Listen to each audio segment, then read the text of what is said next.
10, 9, 8, 7, 6, 5, 4, 3, 2, 1.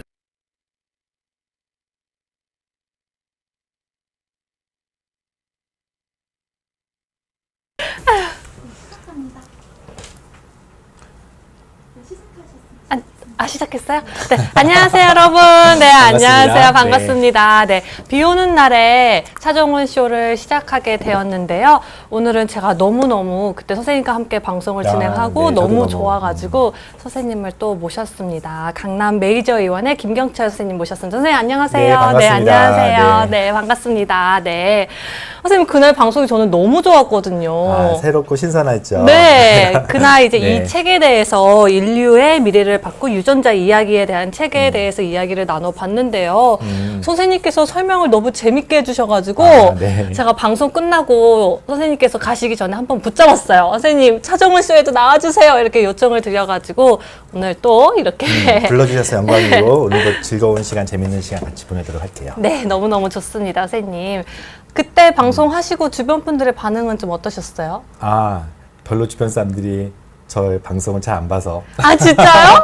아니에요. 제가 뒤늦게 링크해서 보내주셨고 네. 되게 재밌다는 반응 많이 보내고 제가 환자분들한테도 이렇게 링크로 보내줘서 그래요? 피드백을 받고 있어요. 네. 우와, 네. 그 가족분들에게도 혹시 보여주셨나요? 가족들 자주 보여주고 그래요. 아, 진짜요? 네. 가족분들도 다 의료 쪽에서 지금 종사하고 계시잖아요. 저희 슬기로운 의사생활의 애청자들이죠. 아, 진짜요? 네. 조금 가족 소개도 좀 해주세요, 선생님. 근데 구체적으로 말하면 애들 프라이버시가 있어서 그렇긴 한데 네. 저도 이제 벌써 그 첫째가 둘째가 다 대학생이라서 네. 한 명은 이제 간호대학생이고 우리 차정훈 PD님처럼 그리고 한 명은 이제 최근에 의대를 들어간 것 같긴 한데 학교를 아직 안 가고 있어가지고 코로나 때문에요. 네. 그래서 사이버 대학생처럼 지내고 있는 아들이기도 합니다. 그래도 이제 같은 이제 의료계 쪽에 공부를 하고 이제 네. 그쪽에 이제 종사할 예정이니까 더 네. 통하는 게 있을 것 같아요. 네, 적어도 슬기로운 의사생활의 곳곳에 있는 그 어려운 의학 전문 용어들을 네. 서로 간에 토론하면서 대신 공부하고 있어요. 우와, 그것도 너무 재밌는데요? 맞아요. 네. 다음에 저희 생방송에서 나오셔가지고 네. 그런 모습을 좀 보여주시는 게 어때요, 선생님? 네, 그래요. 재밌을 것 같아요, 선생님. 아이들을 모시고 오도록 노력해보겠습니다. 네, 알겠습니다. 네. 그래서 우선 오늘 저희가 방송을 시작하기 전에 들어와 주신 분들께 인사를 조금 해요. 네. 이혜니님 들어와 주셨고요. 이혜니님께서 두 분 정말 예쁘고 잘생기셨어요. 아유, 감사해요. 칭찬해 발라드 주셨어요. 가수처럼 생겼다는 분은 이분이겠죠? 아니에요. 저는 선생님이실 수도 저는 있어요. 약간 트로트 가수? 에이, 흘러가는 아니에요. 가수, 네. 트로트면 이제 반짝반짝거리는 옷을 오늘 그렇구나. 입고 네. 와주셔야 돼요. 네. 미드나잇 바이올렛 레이님께서도 들어와 주셨고, 그 다음에 딸기80님, 오랜만에 뵙는 것 같아요. 반갑습니다. 네. 팬들이 있으시구나. 네, 저희 애청자분이세요. 네. 네. 그리고 군분신님, 안녕하세요. 반갑습니다. 네, 함께 해주셔서 감사합니다. 오늘도 또 많은 분들이 함께 해주시고 계시네요, 선생님. 기대하겠습니다. 네. 네. 그래서 제가 듣기로는 저희가 가지고 있는 유전자 중에 이제 변이가 생기면 그쵸? 비만이 될 확률이 높다라는 이야기를 들었거든요. 소위 말하는 비만 유전자가 있다는 네. 얘기죠. 네. 그래서 저희가 이제 다이어트를 하신 분들은 아실 테지만 나에게 맞는 다이어트를 찾기가 정말 쉽지 않아요. 맞아요. 항상 네. 실패를 하거든요. 네, 맞아요. 네, 그래서 비만 유전자가 무엇인지를 알고 또 그에 맞는 다이어트 그 방법을 시도하면 더 성공률이 높지 않을까요, 선생님? 그렇죠. 아마 이제 오늘 뭐 뒤에 자료가 많이 나올 것 같긴 한데 네. 그 자료도 중요하지만 아마 일상에서 많이 경험할 것 같아요. 왜냐면은 네. 저 같은 경우는 이제 또 다이어트 환자를 많이 보다 보면은 중년도 있고 젊은 사람도 있는데 세상 억울한 표정으로 너무 억울해요. 왜냐면 열심히 하거든요, 네. 나름. 네. 두 가지가 억울한데 말한 것처럼 열심히 살도 빼고 진짜 안 먹고 저한테 맨날 선생님 진짜 저는 물만 먹어도 살이 찌는 것 찐다. 같아요. 그래서 네. 제가 설마 그럴 리가요. 뭘 칼로리 없는데 네. 설마요. 해서 제가 보통 의사들은 이제 이 식사 일기라는 거 처음 보면은 이 사람을 네. 처음 보니까 어떤 음식을 먹고 어떻게 생각하는지를 제가 일지를 써와요. 일주일 뒤에 저한테 와서 일지를 딱 보여주면 제가 두 번 놀라요. 왜요? 하나는 너무 많이 이거밖에 드셔서. 안 먹어. 이거밖에 안 뭐 먹어? 어쨌든 네. 의사한테 보여줄 정도로 왔으니까 그리고 왜 아직도 이거 두 가지. 그래서 진짜 우리가 보통 비만이라고 하는 것은 네. 많이 먹고 또는 칼로리 소모가 움직이지 않는 등 그러니까 많이 먹고 움직이지 않는 그 두 가지가 사실 가장 큰 이유거든요. 오. 근데 그거는 이제 일반적인 이유고 진료 현장에서 제가 한 명 한 명을 볼 때는 많이 먹지도 않고 또 심지어는 많이 움직이는데도 살이 안 빠진다. 이 얘기를 꼭 맞아요. 하세요. 그게 너무 궁금해요. 왜 그러는 건지 그쵸. 도대체. 또는 반대로 내가 안 빠지는 거는 그래 내 탓인데 쟤는 뭐냐 그러면서 우리 맞아요. 차정훈 PD님처럼 아까 보니까 많이 드시던데 저 좀 많이 먹어요. 많이 네. 먹어도 살 안 찌는 그 XX 진짜 그러면서 감사한 거죠. 네, 네. XX. 네. 그래서 자신에 대해서 많이 안 먹고 살찌는 것도 힘들지만 사실은 그래서 비만이라고 하는 또는 어떤 체질이라고 하는 부분들은 네. 물론 많이 먹고 움직이지 않는 게 가장 중요한 요인이지만 그 안에서도 차이가 있다는 거예요. 그래서 우리는 흔히 그거를 유전적인 요인이 있지 않을까, 타고난 오. 요인이 있지 않을까 이 얘기를 오늘 이제 하는 거고 네. 또 하나 중요한 관점은 유전자는 사실은 사람마다 다르다는 개념을 제가 지난번에도 얘기했기 때문에 어쩌면 다이어트의 원인, 비만의 원인, 내가 살찌게 하는 원인도 사람마다 다를 것이고 맞아요. 다 다른 것 같아요. 그렇죠. 네. 그리고 또 더 나아가서 그러면 다이어트 하는 방식도 사람마다 다르게 하는데 이 비만 유전자가 좀 사용되지 않을까 오늘 그런 관점에서 좀 말씀을 드리려고 너무 해요. 기대가 큽니다, 선생님. 그리고 저희가 가지고 온 이 주제가 또 6월 달에 몸신에 나갈 주제 아닌가요? 몸씨는 제가 예전에 같은 주제로 한번 한 적이 있었고 네. MBC MBC. MBC 기분 어디죠? 좋은 우리날에 거기에 나가는 내용이죠. 네, 오늘 연습해서 내일 촬영해서 내일 촬영해요. 네, 그래서 6월 5일 날 방송에서 아마 지금도 검색해서 6월 5일 날 네, 방송. 비만 유전자나 제 이름을 치시면 네. 몸신이나 또는 저 여러 유튜브 같은 데서 네. 제가 비슷한 비만 얘기 많이 했던 것들을 아마 보실 수는 있을 것 같아요. 그러면 그래도 6월 5일이 되기 전에 오늘 비온 뒤에서 좀 더 특별하게 네, 좀더 약간 자세히, 네, 네. 얘기해 주실 거죠, 선생님? 그럼요. 네. 그래서 오늘 또 저희가 선물도 준비를 했어요, 여러분. 바로 선생님께서 지으신 이 책인데요. 오늘 댓글창에서 가장 활발하게 적극적으로 참여해 주시는 딱 한 분께 저희가 선생님의 사인이 담긴 책을 선물로 보내드릴게요. 네. 제가 밥을 먹고 났더니 조금 이제 졸려지는 것 같아요, 선생님. 그렇죠. 얼른 재밌는 이야기를 그렇게 해주세요. 시작하죠. 네. 그래서 선생님께서 준비해 주신 게 이제 비만 유전자에 대해서 이야기를 해줄 예정입니다. 어쩌다가 네. 강의를 하게 됐네요. 제가 이제 우리가 이제 비만 그러면은 말한 것처럼 많이 먹고 적게 먹는 게 가장 핵심인데 맞아요. 그러나 약 유전적인 차이 또는 유전적인 요인이 비만 같은 경우는 한 40% 정도 그러니까 설명을 할 수 있다는 얘기니까 우리가 유전자를 알아야 온전히 자신의 그 비만 그리고 다이어트 방법까지 알 수 있어서 오늘 좀 그런 얘기를 할게요. 네. 어려운 얘기는 좀 빨리빨리 지나가도록 할게요. 재밌는 얘기 먼저 해주세요. 저 혼자 하는 거예요? 아니에요. 우리 몸속에 유전자가 한 23,000개 정도가 돼요. 진짜 많이 있어요. 그래서 네. 각 유전자들은 각각 기능은 하는데 그 중에서 비만 관련된 유전자가 한 1,000개 정도가 돼요. 1000개요? 네, 그 모든 질병들이 다 그래요. 유전자 한두 개가 아닌데 1000개. 네. 1000개 중에 근데 가장 대표적인 유전자 만약에 두세 개를 꽂으라면은 제가 오늘 강조한 네.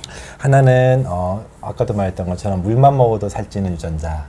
그런 유전자가 정말 체질적인 있어요? 유전 비만 이런 부분에 대해서 그런 얘기를 할게요. 질문 중에 제가 답변을 그때 드릴까요? 미숙아로 태어난 아이들은 비만 가능성이 높다는데 그거는 이제 유전자 탓이 아니고 우리가 미숙아로 태어났기 때문에 몸에서 그것을 빨리 캐치업할 수 있도록 성장 인자 같은 것이 증가가 되면서 네. 일종의 캐치업이라 그래요. 그러니까 태어날 때 작게 태어난 스몰 사이즈 그 체형이 나중에 당뇨나 비만이 된다는 아주 유명한 티어리가 있고요. 실제 그런 관찰이 되고요. 자, 마저 제가 비만 유전자 얘기를 하면은 크게 이제 대표적으로 오늘 좀 어려운 영어 한 두세 개 쓸 텐데요. FTO라는 유전자가 첫 번째 있어요. FTO 유전자. 네. 우리 미국하고 하는 무역 협상 FDA 아니고 FTO 안 돼요. 네. 쉬워요. Fat Obesity라는 그래서 FT Fat Obesity라고 하는 대표적인 비만 유전자가 있고요. 네. 그다음에 좀 어려운 용어인데 MC4R이라 그래서 MC4R이요? 흔히 네. 식탐 유전자라고 알려져 있어요.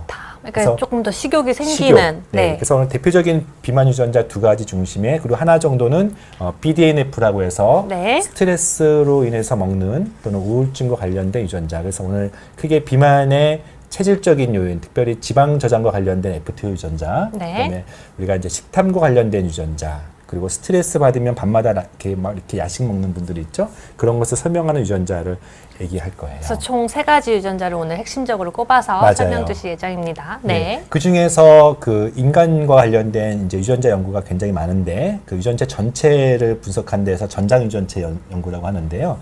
그거를 우리가 여러 번 이제 한 10년 동안 연구를 했는데 완탑을 꼽으라고 하면 이 FTO 유전자라고 해요. FTO 유전자요. 네. 무려 25만 명을 대상으로 오차 범위를 저기 뭐 0.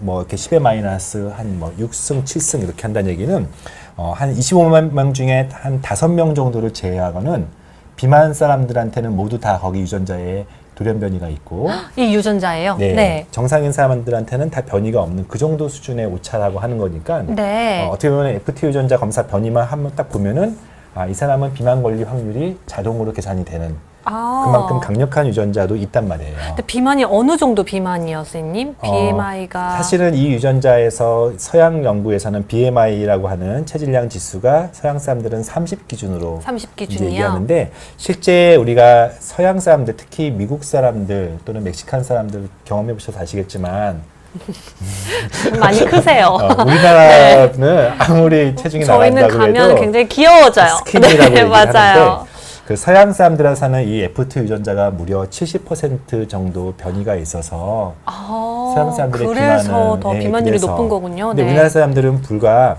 한 30%밖에는 29% 정도밖에는 변이가 없어서 서양 사람과 한국 사람의 먹는 차이도 있지만 네. 이런 타고난 유전자의 차이도 있다는 것을 오늘 강조를 할 거예요. 저는 식습관에서 오는 게 크다고 느꼈는데 또 유전적인 차이도 있네요. 맞아요. 네. 그래서 우리가 이제 제가 오늘 의사고 또 사실은 근거 중심으로 해야지 우리 비욘드에 제가 이상한 얘기를 할 수는 없어서 그 연구 논문들을 좀 오늘 몇 개 소개를 할 거예요. 재미없더라도 이 시간이 뭔가 좀 근거 중심으로 그럼요. 얘기한다라고 이해하시면 네. 되는데 우리 홍혜가 박사님하고 제일 친한 명모 교수님이 계세요. 네, 그분이 늘 강조하시는 네. 메타 분석이라고 하는 부분이 있어요. 유전자 연구들, 그냥 임상 연구들을 좀 더 과학적으로, 왜냐면 이 연구는 이렇다 그러고 저 연구는 저렇다 그러면은 그래서 그냥 통합해서 분석하는 것을 메타 분석이라고 하는데요. 네. 뒤에 있는 글은 잘 안 보이시겠지만 약 한 20개 정도의 비만 유전자 연구를 그 당시에 메타 분석했더니 그 FTO의 한 글자의 차이, 제가 몸속에는 30억 개 글자가 있다고 했는데 30억 개 글자 중에 단 하나만 변이가 있어도 비만에 걸릴 확률이 약 한 30% 정도 증가한다라고 해요. 단 하나만 네. 변이가 있어도요? 30억 개 스위치 중에 단 하나만 켜졌는데도 이게 남들보다는 이 비만이라고 하는 그런 유전자, 비만이라고 하는 그런 타입이 네. 한 30% 증가가 돼요. 30%면 네. 큰데요, 선생님? 크죠. 네. 단 하나의 글자인데 그러니까요. 30억 개 중에서 그 많은 후보 중에 또는 비만뿐만 아니라 이제 흔히 말하는 비만이 또 중풍이나 심장병을 일으키는데 심혈관 질환, 뇌혈관 질환을 한 10년 동안 이렇게 지켜봤던 뒤에 있는 그림처럼 네. 사망률 또는 발생률이 거의 2배 가까운 한 1.9배 정도. 단 하나의 네. 글자가 비만만 일으키는 게 아니라 비만 이후의 질병인 그런 심혈관 질환을 일으킨다고 해요. 선생님께서 이거 짚어주시면서 설명 주셔도 괜찮을 것 같아요. 네, 정상인 사람에 비해서 그 FTO에서 한나의 위치, 뭐 RS99390이라고 하는 위치가 네. 한 10년 정도 지났더니 심혈관 질환의 이 서바이벌은 심혈관 질환으로 사망하는 경우를 말해요. 그러니까 정상 사람에 비해서 더 많이 사망한다. 한 2배, 1.9배 정도로 타고난 어떤 유전자 변이가 비만만 일으키는 게 아니라 그러니까 되게 이렇게 하면 또 무서운 얘기가 될 수 있어서 선생님 근데 네. 저희가 보면은 이제 비만인 분들이 심혈관과 뇌혈관 질환 위험이 높다 이렇게 주로 이야기를 하잖아요. 그래서 네. 그거를 더 가보면 네. 유전적인 원인서부터 맞아요. 이렇게 이루어진다라고 볼 수 있을 것 같아요. 그렇죠? 그렇죠. 네. 그렇죠. 읽으면서 해야 되죠. 피디님 네. 오늘 의상이 아주 산뜻해요. 감사합니다. 네, 저도 그렇게 네. 생각합니다. 감사합니다, 선생님. 갑자기. 네. 그래서 이 사진 보면은 비만 유전자의 그 유명한 FTO 유전자를 제가 왜 이 사람이 누구죠? 그러게요. 이분은 누군가요? 네안데르 달리를 제가 먼저 해보겠습니다. 누가 봐도 내 아들이 달리니까 누가 그거 해볼 사람은 안 보죠. 신석기 시대의 사람이라고 볼 수 있는데 네. 우리가 비만 유전자 그러면은 흔히 나쁜 유전자, 질병을 일으키는 유전자라고 알려져 있는데 왜 그렇게 많이 변이가 생겼냐면은 신석기 시대를 통과하면서 어떤 사람들이 살아남죠? 그러니까 신석기 시대는 농경 시대 전이잖아요. 맞아요. 그러니까 어떤 방식으로 사람들이 생존하죠? 뭘 해야 되는 겁니까? 음식을 구하기 위해서 사냥을 하거나 채립을 수렵 활동을 해야 되는데 문제는 겨울이 되면은 사냥할 수가 없잖아요. 없죠. 하더라도 되게 제한된 음식을 가지고 겨울을 나야 되는데 어떤 사람이 살아나냐면은 몸속에 차곡차곡 지방을 쌓아 놓는 사람들이 몸을 따뜻하게 하는 사람. 뿐만 아니라 에너지를 꺼내 쓰는 거예요.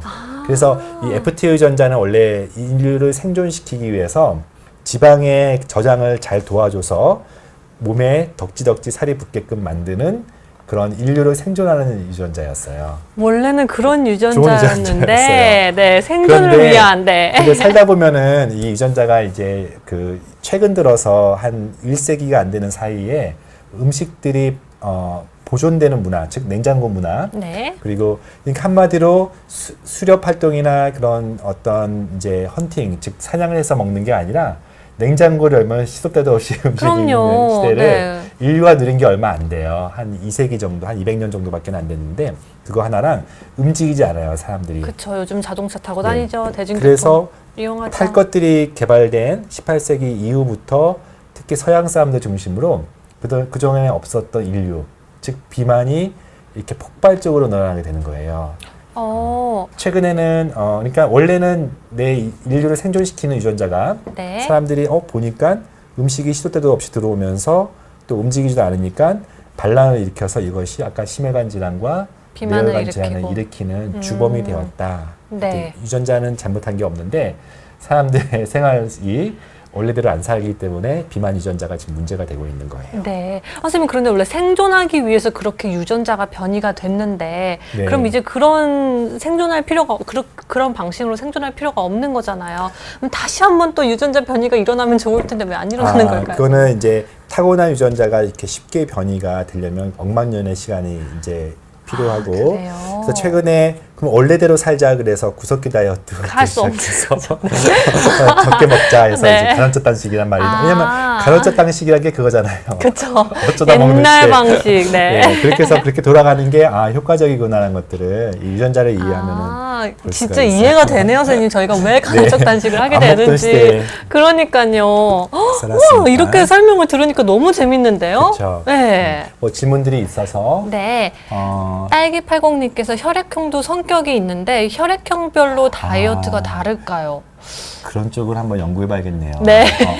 요즘은 혈액형에 따라서 코로나 바이러스의 감수성이 다르다는 그런 연구가 심심치 않게 나오거든요. 네. 그 얘기 들으셨죠? 맞아요, 맞아요. A형이 좀 위험하고 O형이나 B형은 괜찮다. 네. 분명히 혈액형별로 어떤 성격이 있다면 그 성격대로 먹을 테니까 아마 좋은 주제인 것 같아요. 한번 알아볼게요. 네, 감사합니다. 반대로 마른 사람. 네. 어떤 사람은 미치도록 살찌고 싶어 하는 사람이 있어요. 맞아, 너무 말라서 스트레스인 분들이 정말요. 계세요. 그래서 분명히 비만 유전자가 아무래도 이제 상대적으로 서양에서는 급한 문제라서 네. 그쪽으로 연구가 많이 됐는데 저렇게 살 안 붙는 사람, 좀 왜소해지고 정말 병이 생길 정도로 근육이 감소하고 지방이 감소하는 유전자도 분명히 연구가 될 것 같아요. 네, 얼른 빨리 됐으면 좋겠어요. 네. 네. 원방님께서는 이 비만 유전자가 임신 계획 전에 다이어트를 하면 극복이 가능한가요?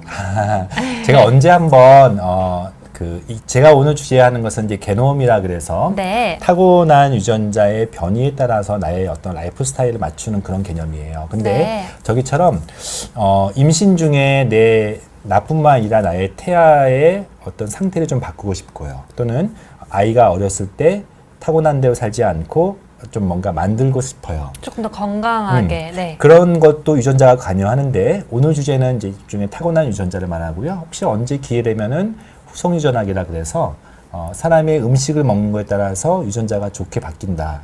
아까는 억만년 전. 네, 거기서 말하는 그 억만 년이라는 것은 구조의 변화, 돌연변이까지 일어날 때는 억만 년이 걸리지만 네. 유전자가 돌연변이만 가지고 어떤 기능을 하는 것이 아니고 좀 어려운 개념이지만 스위치를 켜고 끄는 개념이 있어요.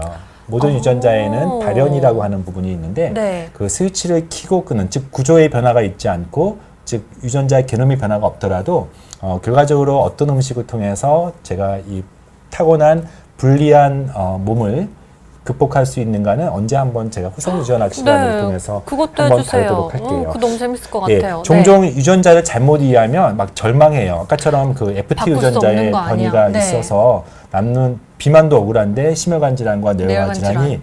나쁘다. 근데 그렇지 않은 게 제가 다음 페이지가 이제 그 얘기를 하는데 네. 유전자와 운동과 관련된 연구도 많이 돼 있고요. 또 유전자와 재미있는 질문이 많네요. 유전자와 음식과 관련된 얘기를 오늘 좀 해보려고 하는데 네. 잘 안 보이시겠지만 이 제 오른쪽에 보시면 이거를 잠깐 먼저 볼게요. 우선 표 먼저요. 네. 네. 저는 이제 비만이라고 하는 거 또는 심혈관 질환, 당뇨 이런 일반적인 질환은 크게 두 가지예요. 유전자, 타고난 거, 타고난 그리고 거. 내가 매일 만들고 있는 생활 습관. 네, 저희 고칠 수 있죠, 그거는. 이게 두 개가 같이 합쳐서 질병을 일으키는 거예요. 그건 어느 질병이나 다 그런 서양이 있는데, 예를 들면 이제 비만을 놓고 봤을 때 타고난 유전자는 정상인데 네. 검게 표현됐고요. 근데 운동량이 많은 사람이 있어요. 타고난 맞아요. 것도 괜찮은데 운동량까지 운동까지 많아요. 아주 당연히 뭐 말랐겠죠, 그러면. 그쵸. 네. 그 사람을 기준치로 했을 때 타고난 유전자도 나빠요. 비만 유전자를 타고났어. 네. 근데 운동까지 부족해요. 생활습관까지 나빠요. 그랬을 때 비만의 위험도는 3.3배나 돼요. 꽤 높아요. 가장 높죠. 네. 그러니까 유전자만 가지고는 제가 1.3배 정도인데 생활습관까지 나쁘면은 3배를 훨씬 넘어요. 그런데 재밌게도 유전자가 변이가 있는데 운동을 많이 하는 사람이 있을 수 있어요. 내가 타고난 것은 부족한데 네. 운동을 많이 하는 사람의 위험도가 확 떨어져요. 그러게요. 특별히 좀 전에 말씀드렸던 그 타고난 유전자 중에 핵심 유전자인 FTO를 타고나면은 운동하면 살 잘 빠지고 운동하지 않으면 바로 찌는 일종의 요요 현상과도 관련된 유전자예요. 아, 그래요. 어떤 사람은 운동해도 절대 살이 안 빠지는 사람들이 있어요. 하지만 FTO 변이가 네, 있으면 운동하면 살이 잘 빠지는 거죠. 그 얘기예요. 똑같은 얘기인데 음식과 관련된 얘기인데요. 아까 제가 FTO는 지방과 관련된 유전자라고 맞아요. 했죠. 네, 네. 근데 이제 제한자들 중에 어떤 환자들이 있냐면 요즘 어떤 다이어트가 요즘 대세죠? 저지방, 저탄고지요. 고지. 그래서 아마 이 방송 통해서도 저탄고지 얘기는 가장 많이 하고 됐을 계시죠. 테요. 네. 탄수화물 적게 먹고 막 이렇게 지방 덩어리 먹으면서 막 치즈에 마요네즈 그렇게 먹는 게 이제 높은 칼로리 유지하되 인슐린 저항성을 개선시키는 탄수화물을 적게 먹는 근데 선생님 저는 저탄고지. 그게 정말 건강에 도움이 될까 좀 의심이 되거든요. 그래서 제가 늘 주장하는 건 사람마다 다른데 제 네. 환자 중에 저탄고지를 했는데 탄수화물을 정말 안 먹고 지방으로 칼로리 유지했는데 비만이 생기고 더 중성지방이 그러니까요. 생기고 네. 그런 사람이 있고 안 그런 사람이 있는데 제가 그 사람의 유전자 분석을 했더니 FT 유전자의 변이가 있더라고요. 그러니까 안 맞는 분한테요. FTO는 지방을 저장해서 비만을 시키는 건데 거기다 더 지방을 더 지방을 많이 먹으니까. 넣으면. 그래서 이 논문이 그거예요. 많이 먹으면 살찌고 적게 먹으면 살 안 쪄야 되는데 네. FTO 변이가 있으면 그래요. 특히 저칼로리, 네. 저지방을 먹으면 그대로 살쪘다가 살이 빠지는 스타일이에요. 네. 근데 FTO 변이가 없으면 상대적으로 살을 찌거나 안 찌는 데 있어서 음식이 그다 연관성이 없을 수도 있어요. 이 논문은 그렇게 얘기를 네. 해요. 그러면 FTO 변이가 있으면 네. 다이어트에서 살을 빼고 싶다면 무조건 운동에 더 중점을 하고 둬야겠네요. 저지방식이. 하고 저지방식이. 네. 제가 오늘 이제 FTO만 얘기하지는 않을 거예요. 네. 식탐 얘기도 잠깐 하면서, 그러니까 FTO는 우리나라 사람들한테는 그렇게 변이가 많지 않아서. 아까 한 30% 정도 네, 한 있다고 말씀 주셨어요. 29% 정도이기 네. 때문에 사실은 막상 검사하면은 적의 원인이지 않는 경우가 좀 많아요. 근데 네. 적의 원인인 3분의 1 정도 사람이면 조금은 내가 요요 현상이 쉽게 오는구나. 약간 절망할 수도 있고 네. 심혈관 질환이 좀 높아질 수도 있구나. 조금 힘들어할 수도 있지만 반대로 많은 논문에서 운동을 또는 식이를 했을 때 잘 반응하는 유전자이기도 해요. 그래서 오히려 네, 알고 나면 더 희망을 건강하게. 주기도 해요. 네. 네, 그런 것도 있고 또 한 가지 오늘 이제 얘기하는 식탐 유전자라는 게 있어요. 식탐도 정말 제 마음대로 컨트롤이 안 될 때가 있거든요. 맞아요. 네. 식탐이라는 거는 정말 사람의 욕구 중에 가장 강렬한 그러니까요. 네. 욕구여서 네. 아마 식탐에 대해서 잘 이해를 하면 아마 그 다이어트에 대해서도 대처를 잘 할 수 있을 텐데 그래서 무조건 굶는 방식으로 접근하지 말고 그럼 더 나중에 식탐이 더 생기요. 맞아요. 버려가지고 더 약간의- 폭식하게 되더라고요. 약간의 네. 그 보복성 식단 맞아요. 그래서 네. 이제 요 현상이 오는데 말해요. 저기 말한 것처럼 FTO에 따라서 섭식과 운동을 달라지게 하려고 오늘 강의를 하는 거고요. 네. 두 번째 유전자는 이제 좀 낯선데 네. 아마 비만 연구 내지는 관심 많은 애청자들 중에서는 식탐의 뇌하 수체에 중추가 있다. 그러니까 뇌에서 네. 식탐을 조절하는 그 중추가 이제 있다고 신호를 해서 보내는 거죠. 신호를 보내서 네. 뭐 그렐린이라는 표현도 쓰고 렙틴이라는 이제 그런 용어까지도 잘 알 정도로 요즘 많이 맞아요. 이런 블로그나 여러 가지 이제 공개된 자료가 많은데 우리가 식탐에는 크게 두 가지가 있어요. 진짜 식탐과 가짜 식탐. 가짜 식탐. 네, 이거 구별하는 게 너무 어려워요. 네. 진짜 식탐은 그야말로 인류가 생존하려고 내가 탄수화물이 부족할 때 나한테 신호를 보내요. 그러니까 살기 위해 먹는 거죠. 네. 그렐린이라는 것을 해서 나 탄수화물 부족한데 이렇게 안 주냐 하면서 내 탄수화물의 어떤 농도를 유지하기 위해서 음식을 먹게끔 하는 그런 나의 생존을 위해서 네. 왜 이렇게 지방을 안 먹냐 그러면서 렙틴이라는 호르몬을 분비해 가지고 조절해 주기도 해요. 이런 어떤 생존을 위해서 하는 식탐도 있어요. 분명히. 네, 네, 사람들이 필요하죠. 네. 안 먹으면 신호를 줘야 먹게 되는 그럼요. 거니까. 거기서 에너지도 나오고. 네. 근데 여러분 한번 여기 생각해 보세요. 자신의 일주일을 돌아켜 봤을 때 자기가 정말 생존을 위해서 먹었는지 어떤 게 가짜 식탐이냐면은 저 오늘만 해도 생존을 위해서만 먹지 않았는 것 같아요, 그쵸? 선생님. 네. 특히 요즘 같은 코로나 시기에 저한테 오시는 분들 제가 한번 이렇게 슬쩍 물어봐요. 체중 증가하셨죠?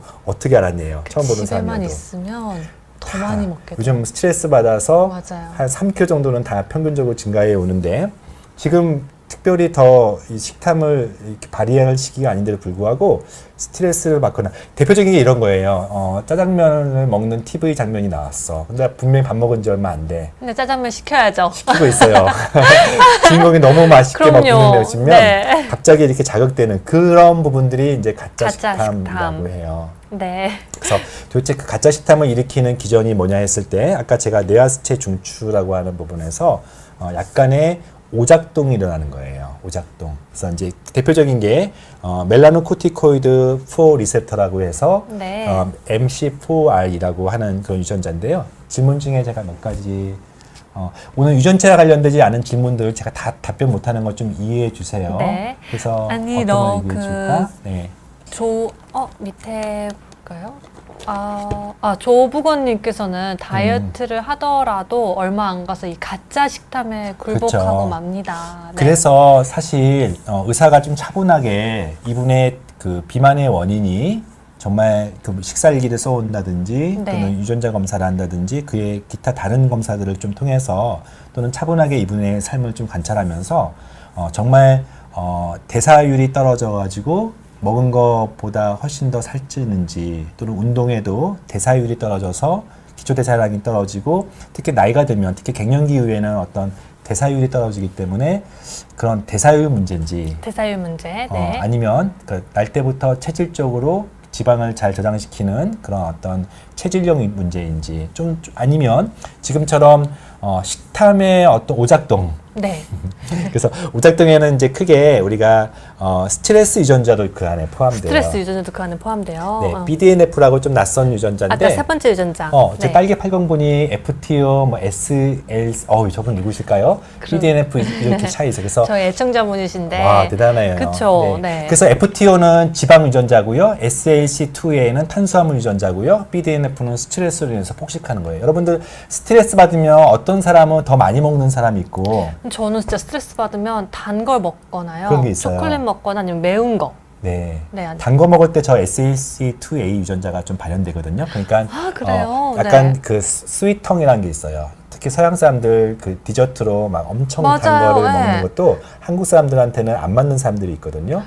유전적인 차이예요. 이게 단 것에 대한 그런 미각이 근데 다르기 때문에. 그 단 걸 또 먹으면 또 뭔가 또 먹고 싶어져요. 누가요, 여기가? 유전자 검사 한번 하셔야겠어요. 네. 근데 이제 그 중에서 스트레스와 관련된 이제 영어로 BDNF는 그냥 브레인 네. 드라이브 뉴로 팩터라 그래서 신경 전달 물질 관련된 유전자거든요. 그래서 네. 저런 것들이 이제 변이가 가짜 식탐을 일으키기도 해요. 그래서 이치근님께서는 밥 먹을 때 더 먹고 싶은 건 가짜 식탐일까요? 진짜 식탐일까요? 질문 한참 주셨는데. 젊으시네요. 밥이 밥을 땡겨요. 네, 사람마다 대사율도 있어서 빠른 네. 대사분들 그냥 먹어도 바로 소화시키는 분들은 좀 부러운 사람, 저 같은 경우는 부러워요. 되게. 그쵸. 네, 그래서 이제 오늘 아마 치료 부분이나 관리 부분을 아마 미처 얘기 못할 수도 좀 오늘은 그쵸. 있는데 그래서 그럴까봐 제가 그래서 1부, 2부 나눠가지고 한번 해볼 때까지 네. 한번 해보고 좋아요. 아직 한 20분 정도 남았기 때문에 제가 맞아요. 한번 볼게요. 자, 그래서 뭐 여러분들이 이 어려운 용어들 또는 이 낯선 막 MC4와 이런 거 읽을 필요는 없는데 아, 식탐 유전자라는 게 있구나. 네, 그리고 동시에 그 식탐 유전자 중에 많은 연구들이 있는데 네. 라면을 많이 먹게 만드는 유전자도 있고요. 라면을 많이 먹게 만든 유전자요? 네, 여기 한국 사람이 그런 하신 유전자 유전자 꺼버렸으면 좋겠어요, 정말. 막 저녁 때 야식을 먹게 만드는 유전자도 있고 어떤 사람은 어떡해요? 밤늦게까지 안 자게 만들면서 그때 먹는 사람도 있고 야행성 유전자라는 것도 있고요. 근데 정말 배가 고프면 잠이 안 오는 경우도 있어요. 그렇죠. 네. 그런 사람도 있고 늦게까지 잠을 잘 안 자니까 사실은 자면은 안 먹어도 되는 음식들을 이제 야식을 하면서 드라마 보는 약간 그런 네. 스트레스를 저는 충분히 이해를 해요. 안타까워요. 스트레스를 사실은 요즘 풀 방법이 없기 때문에 맞아요. 이렇게 먹는 걸로 소화시키는 사람, 저기 스트레스를 해소시키는 사람들이 분들이. 있긴 한데 결과적으로 그 모든 책임은 사실은 스트레스로 먹는 것 하면은 비만이 돼서 또 스트레스를 받는 거예요. 맞아요. 이제 스트레스 받아서 먹었는데 먹고 나서 후회가 되고 그래도 또 먹죠. 근데 그러고 나서 이제 몇 주 후에 이제 살찐 모습을 보고 또 스트레스를 받는 거죠. 맞아요. 그리고 더 나이가 들면서 살이 잘 안 빠지니까 그리고 옷도 안 맞고 맞아요. 하여튼 비만이라는 건 정말 여러 가지의 어떤 사회적 문제를 일으키죠. 그러니까요. 그리고 네. 진짜 왜 나이 들면 살이 찌는 거예요, 스님? 네, 아까 말한 것처럼 에너지 대사율이 나이가 들면은 자연스럽게 떨어져요. 제가 부신 호르몬이라는 것이 네. 이제 아드레날린 호르몬이 나이가 들면서 감소하는 대표적인 노화 호르몬인데 그게 떨어지니까 사실은 에너지가 옛날처럼 빨리빨리 소화가 안 되는 그런 이슈가 있어요. 그래서 이런 유전자 검사를 만약 하게 되면은 어떤 게 이제 도움이 되냐면은 당신의 비만의 원인이 네. 체질 문제인지 또는 아까처럼 탄수화물 유전자인지 지방 유전자인지 또는 스트레스가 사실 주 이슈인데 네. 안 먹는 방식으로 하면 얼마나 스트레스 받겠어요. 그럼요. 네. 먹는 재미도 있는데요, 네, 스님. 그냥 네. 무조건 굶는, 특히 식탐이 좋은 분들한테 보통 의사들이 이제 식욕 억제제라는 것을 처방하면은 정말 적게 먹게 되는데 문제는 약 먹을 때는 식욕이 억제가 되지만 그렇죠. 그 사람의 식탐 문제를 해결하지 않고서 억지로 식욕을 줄여버리면은 그렇게 지속 가능성이 있지 않아요. 없죠. 금방 또 포기할 것 같아요. 맞아요. 잘 맞지 않아가지고. 자기한테 맞는 옷을 입는 게 아니고 그냥 본능을 억지로 그리고 또는 자신의 어떤 특징을 무시한 채로 그러니까요. 남들이 하는 대로 하다 보면 실패할 수 있기 때문에 약간 맞춤식으로 여러 가지 방식을 통해서 그 사람에 맞는 다이어트를 하는 게 중요하다고 할 수가 그럼요. 그게 있어요. 가장 핵심인 것 같아요. 그렇지 않고 진짜 선생님께서 말씀하신 대로 맞지 않는 옷으로 계속 억누르다 보면 그게 언젠가는 터져버리거든요. 맞아요. 그렇죠. 네. 그러면 이제 그때 돼서는 또 돌이킬 수가 없어요. 맞아요. 주체할 수 없이 이제. 사실은 이제 제가 저희 진료실 같은 경우 유전자 검사 하나만 가지고 왜냐면 그거는 이제 만들어지는 데 있어서 가장 중요한 변수지만 네. 제가 여러 가지 그 중에서 아까 그 에너지 대사라고 하는 그런 부신 호르몬이 떨어지는 나이가 있어요. 그래서 또는 갱년기와 관련된 이슈가 있을 수 있고 특별히 교감신경과 부교감신경이라고 하는 그런 네. 자율신경의 어떤 변이에 따라서 어떤 사람들은 교감신경을 좀 올려줄 필요가 있어요. 신진대사를 높여주기 위해서 이렇게 축 처져 있는 사람은 그래서 많은 약들이 먹으면은 심장이 두근거려요. 입이 마르고 잠을 못 자고 짜증나고 이런 것들이 교감신경이 너무 떨어져 있는 그래요? 신진대사가 낮은 사람을 위해서 자극하기 위해서 그 아드레날린을 자극하기 위해서 약을 주다 보니까 사실은 원래부터 교감신경이 높아져 있는 사람들한테는 그 약이 안 맞아서 맞는 거죠. 나한테 부작용만 있고 별로 도움 안 되는 경우가 있고 잘만 쓰면은 세로토닌 계통의 약을 쓴다거나 그런데 참고하는 데이터 중에 하나가 저는 개인적으로 유전체 데이터고요. 어떤 쪽에 메인 가장 큰 비만의 요인이 있는지를 좀 한꺼번에 좀 데이터를 보고서 정리해주는 방식이 있어요. 네. 선생님, 그러면 저희 네. 이제 시청자분들을 포함해서 네. 솔직히 저도 궁금하거든요. 그럼 나의 비만 유전자는 무엇일까? 그래서 그 검사를 하고 싶으면 어떻게 할 수 있을까요? 네. 요즘은 유전자 검사가 되게 보편화됐어요. 그러니까 이제 예전처럼 비용도 안 비싸고 네. 또 심지어는 의사한테까지 오지 않더라도 이 DTC라 그래서 Direct to Customer, 그러니까 직접 소비자 검사. 그때 지난번 방송에서 말씀해 네네네. 주셨던. 물론 이제 병원 와서 검사할 수도 있고요. 근데 병원까지 오기가 쉽지 않으면은 이렇게 검색을 해보시면 이제는 올해 보건복지부에서 1월부터 몇 개 회사 중심으로 비만 유전자를 포함해서 개인의 특성 유전자들을 의사 처방 없이도 할 수 있게 허락해 놨어요. 아, 그래요? 네. 그래서 병원까지 오지 않기 때문에 우리가 DNA 얻으려면 뭐가 이게 조직 같은 게 있어야 되기 때문에 흔히 침을 뱉어서 구강세포를 얻어가지고 거기서 DNA 분석하는 방식이기 때문에 네. 사람에 따라서는 유전자 검사를 현재 오지 않더라도 저희가 혈액으로 하면 제일 좋지만 타액, 즉 침을 뱉어가지고 검사하는 방법도 있고 결과지를 누구나 봐도 쉽게 이해하게끔 잘 돼 있어서 나의 비만 유전자가 뭔지를 볼 수 있는 그런 시대가 왔어요. 우와, 그럼 이제 그 검사를 하고 나서 만약에 아까 선생님께서 말씀하신 3가지 유전자의 변이가 있다 하면 거기에 맞는 맞춤 이제 맞아요. 운동과 식습관을 식습관과 바꾸면은 처방이 달라지는데 네. 저 같은 경우는 이제 물론 1000개 이상의 유전자가 있어요, 실제로. 근데 네. 그 중에서 논문의 한 반 정도는 좀 전에 얘기했던 비만 유전자 중에 지방을 저장하는 FT 유전자, 네. 또 식탐과 관련된 MC4R. 상대적으로 이 두 유전자는 한국 사람들한테는 절대 다수가 아니에요. 한 3분의 1 정도에서만 3분의 1 변이가 있고 정도요? 네. 한국 사람의 무려 70% 정도에서 스트레스성 유전자가 있어서 한국 사람들은 기질장 스트레스를 많이 받는 것 같고 네. 또 한국 사람들의 비만을 치료할 때는 반드시 스트레스를 조절해 주는 게 되게 중요하다고 할 수 있을 것 같아요. 선생님 보면은 이제 스트레스 받지 마세요 이렇게 말씀을 주시지만 솔직히 저도 안 받고 싶어요. 많은 분들이 다 아무나 안 받고 싶어 하실 거예요. 근데 안 받는 상황이 잘 없거든요. 맞아요. 스트레스가 네. 정말 사실 제일 중요한데 그만큼 어려우니까 스트레스를 그러니까요. 스스로 해결 안 되니까 네. 스트레스가 되는 거죠. 진료실에서는 저는 유전자 검사에 따라서 약간 좀 처방은 달리해요. 물론 제가 아까도 말한 것처럼 유전자 검사 하나만 보지 않고 그 사람을 상담을 하다 보면은 진짜 원인이 뭔지를 우리가 원인을 알아야 사람마다 다르게 처방할 수 있는데 그럼요. 만약에 그 사람의 어떤 체질적인 이슈면은 저는 아까처럼 FT 유전자는 굉장히 많은 논문들이 있어서 가이드라인이 잘 나와 있어요. 저지방식이 유산소 운동에 되게 반응을 잘하기 때문에 네. 오히려 상대적으로 그러니까 2가지 메시지를 줘요. 남들보다 비만 잘 생기고 심지어는 심혈관 뇌혈관 질환이 정말 억울하게 잘 생기겠지만 더 많은 논문에서 연구에서 운동이 더 굉장히 잘 받는 효과적이다. 타입이고 그러니까 하는 것만큼 하기 때문에 피곤하긴 하죠. 그쵸. 그러나 노력한 어떤 것만큼 사람은 결과가 하는 나오니까. 것만큼 안 되기도 하거든요. 맞아요. 그러니까 FT 유전자는 2가지 메시지. 당신은 좀 더 비만이 생길 수도 있지만 그러니까 더 약간 뭐라 그래야 되지? 더 계획적이고 하는 더 것만큼 나와. 그러니까 콩 심은 부지런한 사람이어야 될 것 같아요. 그렇죠. 네. 그래서 다이어트를 하다 보면은 반응이 잘 오기 때문에 하다 보면은 체중 감량을 위해서 하는 모든 행위가 다른 건강까지 좋게 만들 수 있기 때문에 그때는 그래서 이제 저는 2마리 토끼를 잡을 수가 있네요. 네, 그러면. FT 유전자 변이가 있다고 해도 그냥 쿨하게 그러면 잘 됐어. 나는 더 너무 열심히 살면 낙심하지 돼. 마시고. 네. 그게 실제 메시지고요.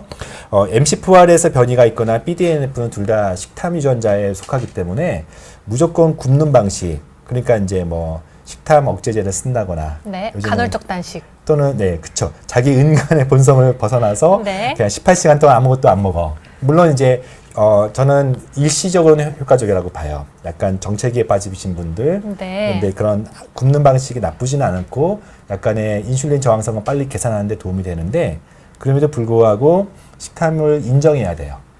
식탐을 인정해야 된다고요? 내가 배고플 때는 먹긴 먹어야 돼요. 근데 그 양을 조금 그럼 줄여야 될까요? 양보다는 질, 내용.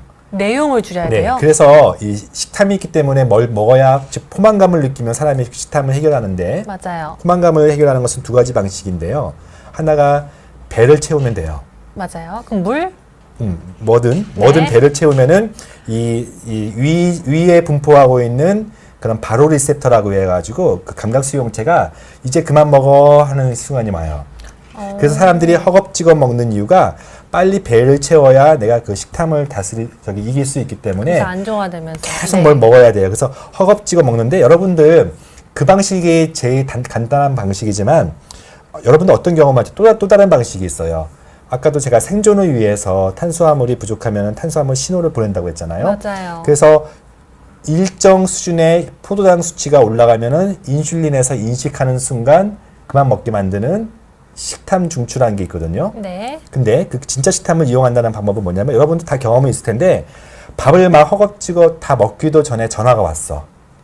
그래서 그쵸? 한 20-30분 전화를 받고 오면은 입맛이 사라지죠. 입맛이 사라지죠. 식탐이 맞아요. 사라지는 경험 누구나 해보실 수 있을 그럼요, 거예요. 그럼요. 바로 그 차이인데 한국 사람들은 빨리 먹기 때문에 즉 내가 그 포도당 수치를 충분히 올려가지고 그만 먹어라고 하기 전에 배를 채워서 먹는 방식으로 식탐을 해결하려고 하다 보니까 결국 과식을 하게 되고 나중에 후회하죠. 배가 불러가지고. 그러니까요. 너무 많이 먹었어. 네, 배도 불렀는데 뒤늦게 탄수화물이 증가가 돼가지고 너는 이미 많이 먹었다는 신호를 동시에 주기 때문에 거기 이제 스트레스 또 받는 거죠. 괴로운 이제. 거예요. 네. 그래서 식탐을 억제하라는 이유가 제어하는 이유가 식탐을 인정해야 돼. 먹긴 먹어야 되는데 이렇게 배를 채우는 방식이 좋긴 좋은데 뭐라 그럴까 인슐린 저항성에 빠지지 않고 네. 즉 급격히 체중이 증가되지 않는 배만 채우는 방식 예를 들어서 오이를 먹는다든지 오이요. 또는 당근을 먹는다든지 채소로 배를 채우는 방법. 그래서 아피타이저라는 게 있는 거예요. 에피타이저로 네. 배를 채우면 이제 메인 디시는 조금 먹겠죠. 맞아요. 차라리 자주 이렇게 칼로리 적은 것을 그러니까 식탐을 인정하라는 얘기는 기계적인 어떤 배를 채우는 방식이긴 한데 어떤 양보다는 질적으로 칼로리를 높이지 않으면서 헛배가 부를 수 있는 그 무엇을 찾으셔야 된다는 얘기예요. 그러면 이제 밥 먹기 전에 왜 물을 많이 먹으면 그것도 방법이죠. 네. 밥을 조금 먹는다 네. 이런 얘기가 있잖아요. 네. 뭐라도 그래서 아피타이저를 잘 이용해서 또는 아까처럼 탄수화물을 좀 올려놓으면 되거든요. 그래서 식사를 한참 메인 디시를 먹기 전에 그러니까 이제 보통 우리 레스토랑 가면은 찌끔찌끔 나오잖아요. 맞아요. 이렇게 감칠맛 나게 해주고 고기 썰려고 할 때 맞아요. 막상 안 먹게 돼요. 그런 어떤 천천히 먹는 습관 또는 네. 자주 칼로리 낮은 것들을 수식으로 해서 식탐을 다스리는 방식으로 해서 하는 방식도 괜찮은 방식인 것 같아요. 그 방법 좋을 것 같아요. 네. 방금 선생님께서 설명 주신 내용은 식탐의 제왕님께 꼭 설명을 드리고 싶어요. 그렇죠? 네, 오늘 좋은 아이디어가 많이 나오네요. 네, 오늘 파프리카, 방울토마토, 오이 이런 것들, 우엉 이런 것들, 당근. 아마 시청자들이 경험적으로 자신만의 어떤 그 식탐을 다스리는 방법들을 좀 아실 것 같긴 해요. 맞아요. 그 방법을 토대로 그러면은 한번 해보시면 좋지 않을까 싶은데요, 선생님. 네. 그리고 저 같은 경우는 이제 약물을 선택할 때도 이분이 스트레스, 우울증 관련된 이슈가 있으면 저는 이왕이면은 우울증을 좀 다스리는 세로토닌 계통의 약을 준다거나 네. 약까지 처방할 정도가 아니면 세로토닌을 몸속에서 만드는 트립토판이나 5-HT 같은 영양제. 세로토닌의 전구 영양제 네. 그런 것을 처방해서 결국 스트레스를 어떤 방식으로든지 해결을 해주지 않으면 이 비만이라고 하는 부분들은 끊임없이 이슈가 되는 부분들인 것 같아요. 그러니까요. 해결이 되지 않고 네. 계속 악영향만 줄 수 있을 것 같아요. 네. 영양소도 알려주세요, 선생님. 네. 여기 밑에 보시면 여러분들 한번 좀 댓글로 한번 달아보실래요? 이 비만 때 먹는 영양소 뭐 알고 계시는 거 있으세요? 가르시니아. 가르시니아 네. 또 카르니틴 맞아요. 요즘 뜨고 있는 아르기닌 맞아요. 그리고 뭐 기본적으로 이제 그 식탐을 그러니까 이제 우리 탄수화물을 적게 흡수시키는 네. 저탄수화물 관련된 어떤 섬유소들 등등등이 있는데 누구는 아르기닌이 도움되고 누구는 탄수화물 맞아요, 다 가르시니 달라요. 같은 경우는 이제 탄수화물 대사를 촉진시키는 방식이고 네. 누군가는 이제 카르니틴이라는 것은 지방 대사를 촉진시키는 방식이고 사람마다 달라요. 그래서 그런 것을 내가 홈쇼핑이나 어떤 식으로 정보를 얻어서 나한테 처방하기보다는 그 중에서도 맞는 게 있고 맞지 않는 것도 제가 유전자 검사를 하면 도움이 된다는 것들이 그래서 아마 DTC 검사라고 유전자 검사를 하면은 자신의 영양소가 뭐가 부족할 수 있는지에 대해서도 가이드라인이 자세히 들어오기 알려줘요. 때문에 어머. 좀 참고해서 보시면 될 것 같아요. 네, 조봉원님은 유산균 오메가3 알려주셨어요. 최근에 그 저희 병원에서도 처방하는 유산균이 있는데 흔히 말하는 이제 뚱뚱 유산균, 이제 비만을 뚱뚱 일으키는 유산균, 네. 비만을 일으키는 이제 그런 마이크로바이옴도 있고 네. 또는 비만을 이제 덜 일으키는 마이크로바이옴도 있어서 유산균 다이어트라는 것도 실제로 있어요. 그래서 효과도 있고요. 실제 또 다이어트하면서 가장 문제가 되는 게 변비. 맞아요. 변비도 잘 생겨요. 여성들이 다이어트 특히 시작하면. 마른 사람들이 다이어트하면 꼭 생기는 문제가 가뜩이나 변비예요. 적게 먹는데 더 적게 먹고 또는 약의 부작용 때문에 변비가 생겨서 변비 때문에 하여튼 다이어트를 고통스럽게 하시는 분들도 있어요. 이제 그런 분들에겐 유산균이 그럼 도움이 그쵸? 되겠네요. 그래서 네. 적절한 유산균을 같이 처방하는 방식으로 하면은 크게 도움될 것 같아요. 네. 네. 그러면은 영양소 설명을 조금 네, 저기도 해주세요. 카르니틴을 처음 들어보시는 분이 있어요. 우리가 이제 대사를 이렇게 잘 보면은 결국은 대사라는 것은 이제 단백질이 분해가 돼서 아미노산 그리고 지방산이 분해가 돼서 지방이 분해가 돼서 지방산 네. 그리고 탄수화물이 분해가 돼서 포도당 이렇게 해가지고 그것이 미토콘드리아에서 이제 에너지를 만드는데 우리 원 음식 재료들이 사용되는 건데 문제는 이제 원 음식 재료가 과도하다 보니까 오버칼로리가 되면서 에너지를 만드는 것보다는 오버칼로리가 되면서 대사가 소위 말해서 새는 거예요. 근데 카르니틴 같은 경우는 대표적으로 우리 몸속에서 지방 대사가 그렇게 새가지고 지방산이 증가하면 되면서 소위 말하는 그 지방간으로 가면서 비만을 일으키는 구조로 가지 않도록 카르니틴 셔틀을 타면은요. 미토콘드리아 쪽으로 그 대사를 이동시키는 쪽이에요. 네. 그래서 엘칸이라고 하는 카르니틴을 먹으면은 이거는 모든 사람한테 해당되지 않아요. 그 어느 분에게 비만 해당돼요? 지방 대사가 이슈가 돼가지고 생기는 분한테 도움되는 또 영양소이기 때문에 카르니틴, 엘칸이라고 하는 것은 특별히 지방 이슈. 그러니까 피 검사를 하면은 중성 지방이 좀 높거나 또는 내장 지방이 좀 많은 사람들한테는 카르니틴도 괜찮아요. 그런 분들에게는 이제 네. 카르니틴을 추천드립니다. 네. 그 아까 금보신님께서 스님 설명 너무 잘해주신 이해가 잘 됩니다 해주셨고요. 그리고 식탐의 제왕님은 오늘 방송 100번 보실 거래요. 그래서 꼭 다이어트에 성공하실 거라고 해주셨어요. 네. 전원주택님 맞아요. 예민하면 변비죠. 네, 맞습니다. 식탐의 제약에서 젊은 적에는 가르시니아, 카르니틴, CLL이면 아마 공리에놀산 같은데요. 우리가 네. 이제 흔히 말하는 비만 영양제를 이것저것 많이 해보셨을 거예요.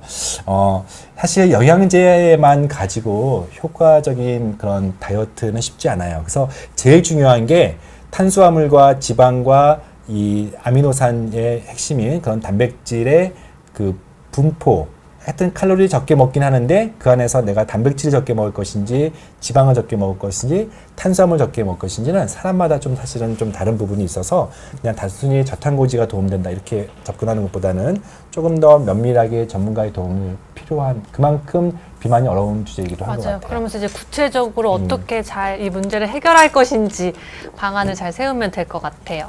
그 러블리원님께서는 지방을 너무 적게 먹어도 살이 안 빠지나요? 질문을 주셨어요.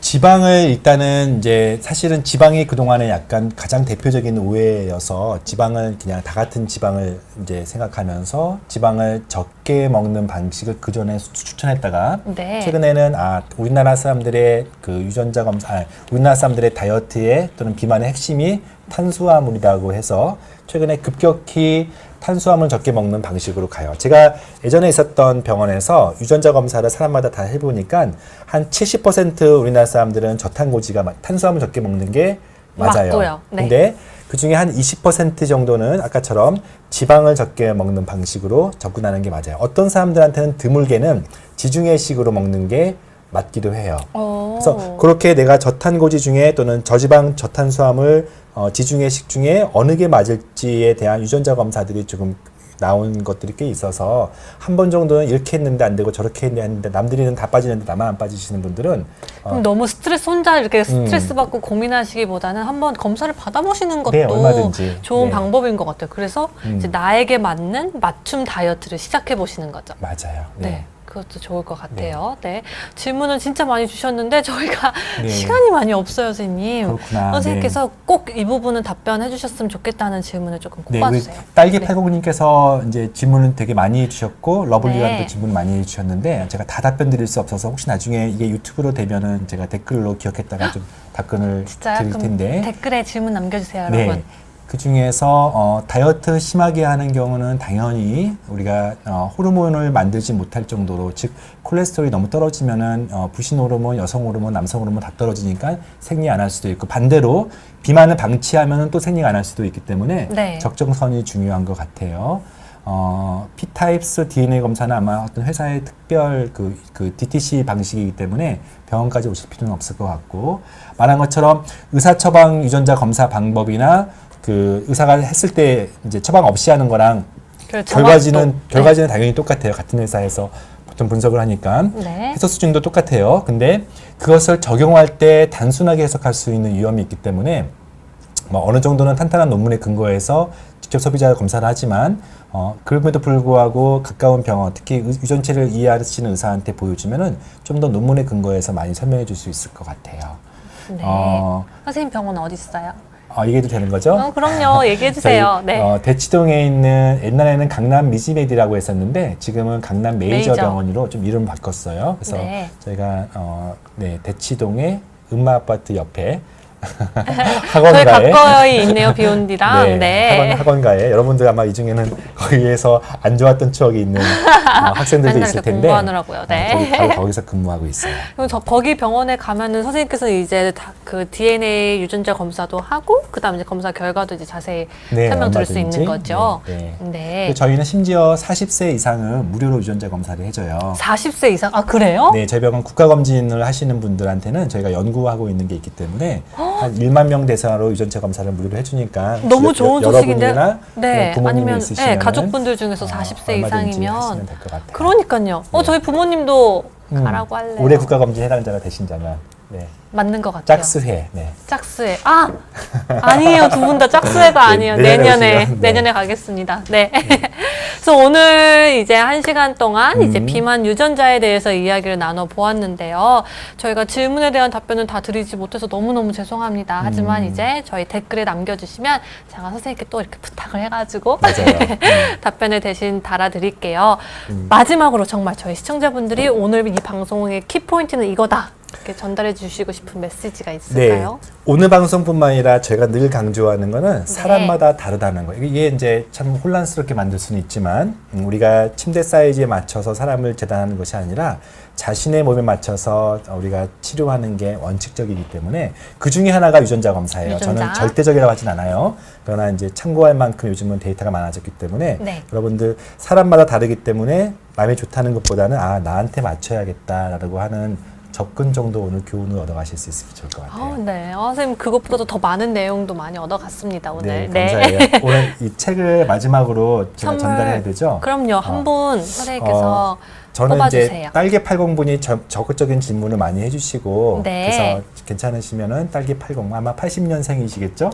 그러시겠죠? 네. 네, 좋은 책이 되길 바랍니다. 선생님 딸기팔구님께서 그렇지 않아도 책 갖고 싶어요라고 네, 네. 댓글 달아주셨어요. 네, 그렇게 축하드립니다. 할게요. 네. 감사해요. 감사합니다. 네. 저희 비욘디 이메일로 주소하고 성함 그리고 이제 연락처 보내주시면 선생님 사인이 담긴 책을 선물로 보내드릴게요. 네. 오늘 비 오는 날인데도 이렇게 와주셔가지고 너무너무 감사해요, 네, 선생님. 저도 즐거운 시간 보냈습니다. 그러니까요. 감사합니다. 너무너무 재밌었어요. 다음에도 또 재밌는 방송으로, 네. 재밌는 주제로 방송해요, 선생님. 네. 네. 그래서 오늘 외에도 또 궁금하신 점이 있으시다면 그때 MBC의 기분 좋은 네, 아침? 아마 6월 5일 날 네. 오전에 방송될 건데요. 오전에. 그거 외에도 제가 유튜브도 저도 하고 있기 때문에 제 이름을 검색하시면 굉장히 다양한 그런 유전자 관련된 재밌는 얘기들이 많이 있을 것 같아요. 영상이 짧게 업로드 되어 있어가지고요. 네. 정말 관심 있으신 주제 영상만 보실 수가 있어서 큰 도움 얻으실 것 같습니다. 네, 오늘 함께 해주셔서 너무너무 감사하고요. 뒤에 있는 방송도 많은 시청 부탁드릴게요. 저희는 또 다음에 찾아뵙도록 하겠습니다. 감사합니다. 감사합니다. 감사합니다, 선생님.